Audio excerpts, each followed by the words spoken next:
2 ఇడ్లీలు. ఒక మహిళ ప్రతిరోజు తన ఇంటి పిట్టగోడపై ఆకులో 2 ఇడ్లీలు పెడుతూ వచ్చేది. ఆకలితో ఉన్నవాళ్లు ఎవరైనా తింటారు అని. ఆ దారివెంట వెళ్లే ఒక ముసలాయన ఆ ఇడ్లీలు తీసుకొని ఏదో చిన్నగా గొనుక్కుంటూ వెళ్లడం జరిగేది.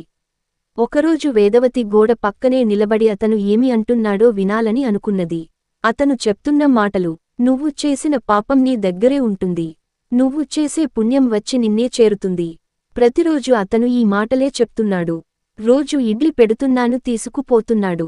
"నువ్వు మహాలక్ష్మివి చల్లగా ఉండమ్మా అని చేతులెత్తి మొక్కకపోయినా పర్లేదు. ఇడ్లీలు బావున్నాయని చెప్పకపోయినా పర్లేదు. ధన్యవాదాలు అమ్మా అని చెప్పడం కూడా తెలియలేదా ఇతనికి? ఏదో ఆ చెత్త వాగుడు వాగిపోతున్నాడు అని చాలా కోపంతో రగిలిపోయింది. అయినా ఇడ్లీలు పెట్టడం మానలేదు. రోజు రోజుకి అతనిపై పెరుగుతున్న కోపం అతనిని చంపేయాలి అనేంతగా మారిపోయింది. ఒకరోజు ఆ ఇడ్లీలపై కాస్త విషం చల్లి పెట్టబోయింది.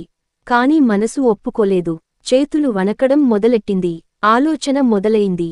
వద్దు, అతను అలా ఉంటే నేను ఎందుకు ఇలా మారిపోయాను అని ఆ ఇడ్లీలు పడేసి మంచి ఇడ్లీలు పెట్టింది. ఆ వ్యక్తి ఇడ్లీలు తీసుకుని మళ్లీ అవే మాటలు చెప్తూ వెళ్లాడు. కొట్టాలన్న కోపం వచ్చినా తనను తాను సమాధానపరుచుకుంది. ఆ రోజు మిట్ట మధ్యాహ్నం ఎవరో తలుపు కొట్టినట్టు ఉంటే వెళ్లి తలుపు తీసింది. ఎదురుగా మురికి బట్టలతో ఓ యువకుడు.